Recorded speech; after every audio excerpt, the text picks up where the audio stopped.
Oke, teman-teman semua, selamat sore, Bapak dosen, Kak Asdos, dan juga rekan-rekan semua yang ada di kelas konseling praktek B. Selamat. Kata selamat itu artinya bahwa pada sore hari ini kita masih bisa bernafas lega meskipun di dalam keadaan yang tidak terlalu baik, gitu kan, pandemi. Nah, perkenalkan, saya Hardianus AG dengan NIM 71 2018 198 dan 5 teman saya yang lainnya. Saya Leonardo dengan NIM 71 2018 275. Saya Andreas Frederico dengan NIM 71 2018 086. Novarut Dame 71 2018 188. Nama saya Angel Rindu Kristina Siahaan, NIM 71 2018 225. Nama Egidia Erlita Indah Kakunsi, NIM 71 2018 136. Dari 6 orang anggota kelompok 6, saya mewakili dari teman-teman akan melakukan proses pendampingan kepada saudara kami. Dan ini merupakan hasil diskusi kami kelompok 6 bersama, sehingga kami melakukan proses pendampingan itu sendiri. Oke, selamat menyimak, selamat memperhatikan, dan selamat juga belajar dari pengalaman teman-teman kita seperti itu. Terima kasih.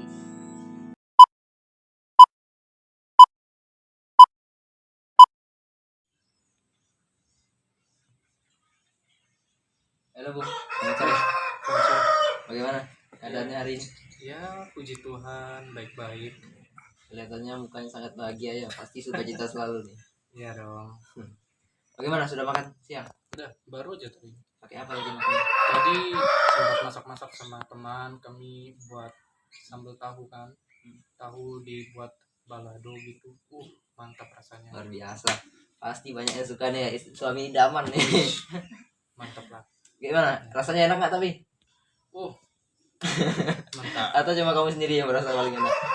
Ya, teman saya juga dia suka itu. Suka Teman juga. saya suka juga. Berarti sering masak emangnya? Ya. Ngomong-ngomong, bagaimana?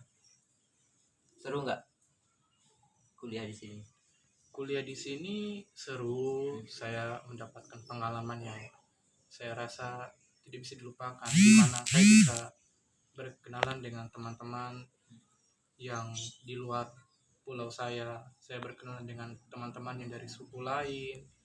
Nah, jadi di situ saya ini bisa membangun tidak hanya hubungan persahabatan, tetapi hubungan persaudaraan dan kekeluargaan bisa dibangun juga saya dengan teman-teman yang dari luar itu. Ya, seru juga kuliah di UKSW ini. Ya, meskipun kita jauh dari keluarga, tapi kita merasa ada keluarga di sini ya. Ya. Memiliki banyak teman. Kau nganggap aku teman lagi kan? Ya, saya anggap ini saudara ini teman saya. Teman juga ya. Teman juga dong. Masa kagak? Harus selalu berrelasi dengan orangnya supaya kita dimanapun berada enak gitu kan. Oke, kalau misalnya dalam pendidikan, dalam perkuliahan gimana? Aman-aman aja kan? Dalam pendidikan, dalam kuliah selama Pandemi ini ya, pandemi ini ya, apalagi kan sudah dari tahun lalu kan. Semenjak 1 tahun lalu itu ya puji Tuhan lancar-lancar, walau kendalanya itu sama perekonomian ini kedua orang tua saya di kampung sana. Masalah ekonomi yang paling besar. Iya, masalah ekonomi yang paling berat. Bahkan karena masalah ekonomi itu juga saya pernah hampir-hampir mau putus kuliah. Berat sekali. Iya. Gara-gara apa itu? Karena ya, pekerjaan orang tua ataupun gimana? Ya, karena orang tua saya itu bapak sama mama hanya pekerja warung makan biasa, warung makan nasi babi. Nah, waktu belum pandemi itu rame, tapi semenjak udah pandemi, itu masyarakat takut, tidak berani keluar. Lalu kemudian tidak hanya pandemi saja, baru-baru itu di kampung sana babi semua itu kena penyakit, jadi mati semua. Jadi orang-orang saya itu sudah mulai takut makan daging babi semenjak itu. Jadi mama saya sama papa saya sudah berhenti jualan sejak hari itu. Gara-gara penyakit itu datang Ya, penyakit itu datang ya. Jadinya berat juga masalah ekonominya waktu itu kan. Iya, berat sekali. Bahkan saya pernah nelpon sama mama saya pengen pindah kampus tuh sebenarnya. Pindah kemana? Sebenarnya iya, soalnya itu pindah ke kampung sana kan. Hmm. Antara saya pindah kampus atau berhenti kuliah, itu di pikiran saya hanya itu dua itu saja. Tinggal saya putuskan mau pilih yang mana, antara mau pindah kuliah dan lanjutkan kuliah atau berhenti kuliah sejak saat itu. Lalu satu kemudian ini mama saya mengatakan, sudah kamu lanjut aja di sana, di sini mama akan berusaha untuk membiayai kamu hidup di sana, sudah kamu lanjut aja kuliah di sana. Itu sih. Berarti gara-gara masalah ekonomi sampai memutuskan untuk kamu kuliah waktu itu ya? Iya. Ataupun pindah fakultas, pindah universitas. Iya, pindah universitas. Tapi sampai saat ini masih bertahan, luar biasa Iya. sekali ya. Bagaimana pergumulannya waktu itu dengan orang tua dan juga kamu sendiri yang kamu rasakan di sini, apalagi jauh gitu kan, pasti mentalnya tuh tertekan seperti itu kan, nggak ada yang menyemangati dalam kamar sendiri. Bagaimana waktu itu kamu mengatasinya itu? Nah, waktu itu saya sempat bingung, tidak tahu mau bagaimana lagi. Saya waktu pertama pembayaran uang kuliah itu ya, pembayaran uang kuliah yang pertama, saya hubungi saya punya kakak sepupu saya dari keluarganya mama kan di Jakarta. Hubungi, saya bilang, Kak, saya boleh minta uang buat bayar kuliah, ini saya kirimkan tagihannya. Kakak saya bilang, sudah, mana sini kirimkan tagihannya. Sudah, saya kirimkan, kalau saya kirimkan uang, saya sudah bayar uang kuliah yang pertama. Nah, bayar uang kuliah yang kedua, kakak saya tidak mau kirimkan uang lagi. Iya, tidak mau kirimkan uang karena katanya dia mau gaji karyawannya kan. Biasanya kalau saya kan dia kan CEO. Nah, lalu saya minta sama mama saya, padahal waktu itu sudah berhenti jualan loh. Saya tidak tahu dia dapat uang dari mana, tapi saya langsung berpikir ini seperti uang pinjaman gitu. Tiba-tiba langsung Situ dapat saya ini. iya, saya bergumul situ, saya sedih. Mama saya bekerja keras, pinjam uang sana sini hanya untuk saya. Nah, tapi di situ saya sangat bersyukur, ternyata Tuhan itu tidak pernah meninggalkan, bahkan dia selalu menolong kita dengan berbagai caranya yang ajaib. Nah, saya bersyukur saya punya Tuhan Yesus yang ajaib itu. Saya punya Tuhan Yesus. Nah, waktu saya sudah bayar uang kuliah itu, kakak saya dari Jakarta tiba-tiba hubungi saya. Iya. Berarti sudah dibayar baru dihubungi lagi. Iya, setelah saya bayar uang kuliah yang kedua itu, berapa hari kemudian sih sebenarnya, berapa hari kemudian dia hubungi saya. Dia tanya, kamu kuliah apa? Teologi, Kak. Apa itu teologi? Sekolah pendeta, Kak. Benar, kamu jadi pendeta? Benar, Kak. Oke, begini, saya biaya kamu kuliah, kamu belajar yang benar. Oke, siap, Kak, siap. Nah, saya bahagia sekali karena waktu saya hubungi mama saya sama papa saya di sana, mereka senang juga. Apalagi kan mereka tidak biaya saya kuliah lagi, tidak biaya hidup saya di sini, tapi Tuhan buka jalan melalui keluarga saya yang lain lagi. Keluarga sepupu saya yang di Jakarta sana itu, akhirnya kakak saya itu dia mau biaya hidup saya di sini dan dia mau biaya ini kuliah saya di sini. Saya sangat bersyukur sekali. Berarti nggak cuma berdoa toh ya, tapi juga ada tindakan langsung ya, dengan menelpon saudaramu dan juga kamu ngasih tahu ke orang tuamu sehingga memang dibukakan jalan sama Tuhan gitu ya. Akhirnya sampai saat ini masih bisa bertahan dengan nilai yang baik juga tentunya kan. Ya. Bagaimana kalau misalnya itu aman? Kalau untuk masalah dalam tugas kuliah atau kenapa gitu aman juga? Dalam tugas kuliah sangat aman. Sangat aman. Berarti memang sangat apa ya? Pembicaraan yang dilakukan sama kakakmu itu ya, sambil tegas kemarin omongannya kan, sehingga kau masukkan di dalam hati. Iya. Luar biasa ya. Saya masukkan dalam hati karena kakak saya itu dia perwatakannya itu tegas sekali, dia tuh orangnya. Artinya waktu nilai hasil semester 2 keluar, dia kan lihat nilai saya kan bagus semua.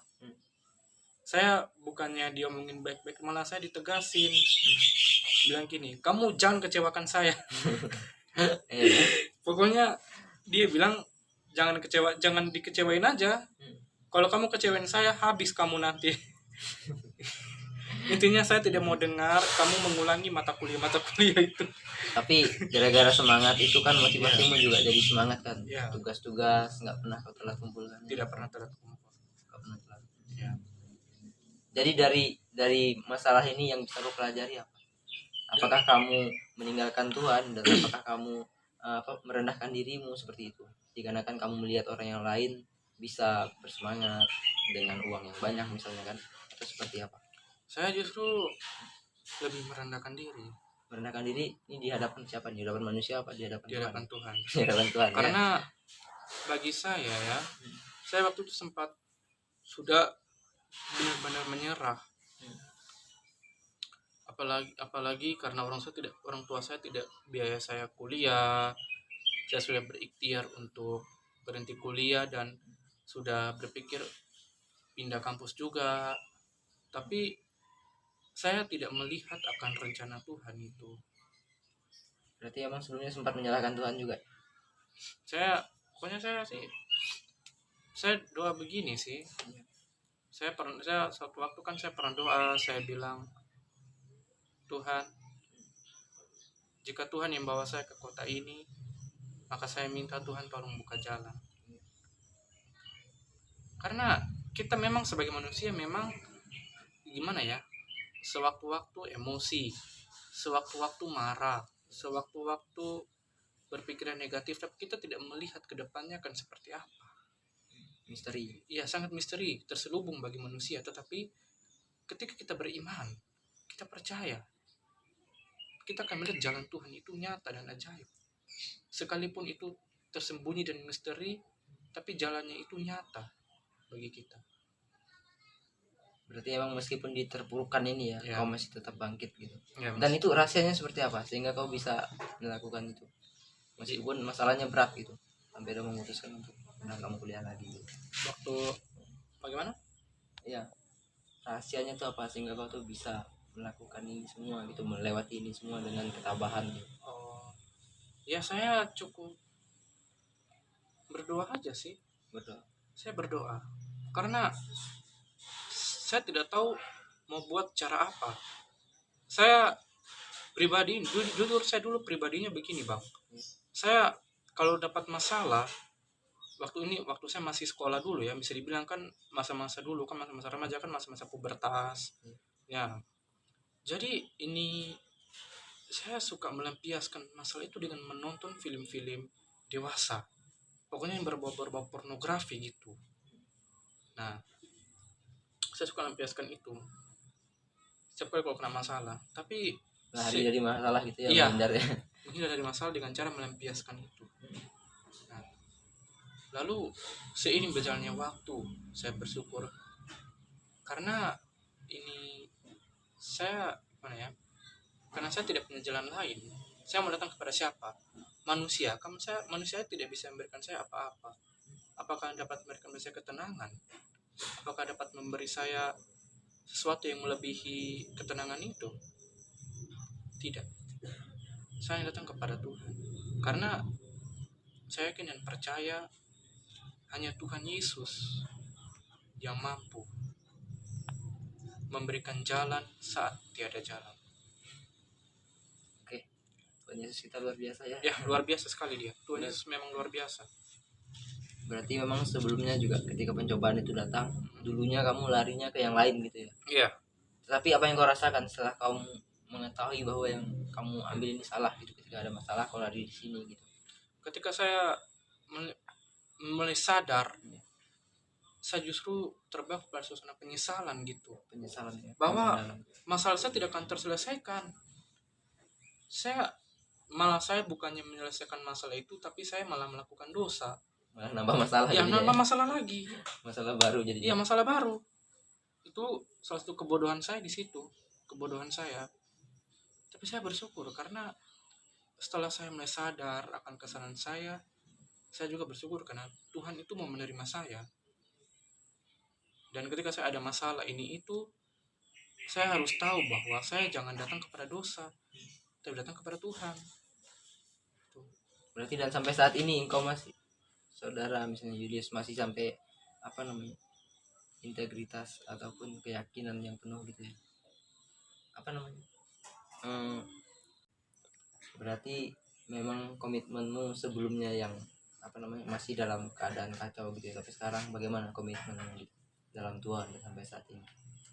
Komitmen saya hanya saya ingin berusaha hidup baik, menjaga hidup maksudnya, menjaga hidup dan mau berusaha untuk tidak lagi melakukan kebiasaan dosa itu.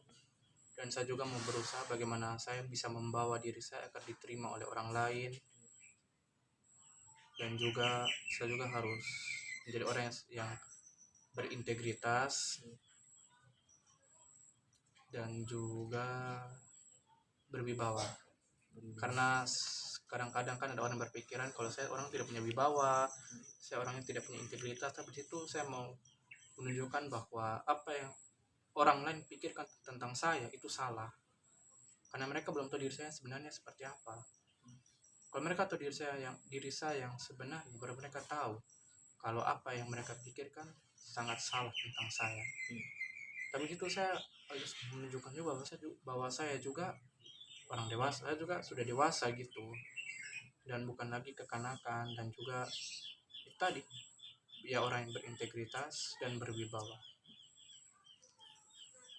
Mungkin aku bisa melihat kamu memiliki kesetiaan gitu yang mendalam sama Tuhan sehingga bisa membuahkan hasil seperti itu. Ya, Jadi semangat untuk kuliahnya, jangan kecewakan orang tuamu dan juga kakakmu yang ada di Jakarta. Semoga sukses selalu dan sampai ketemu. Terima kasih. ya, Semangat. terima kasih Pak.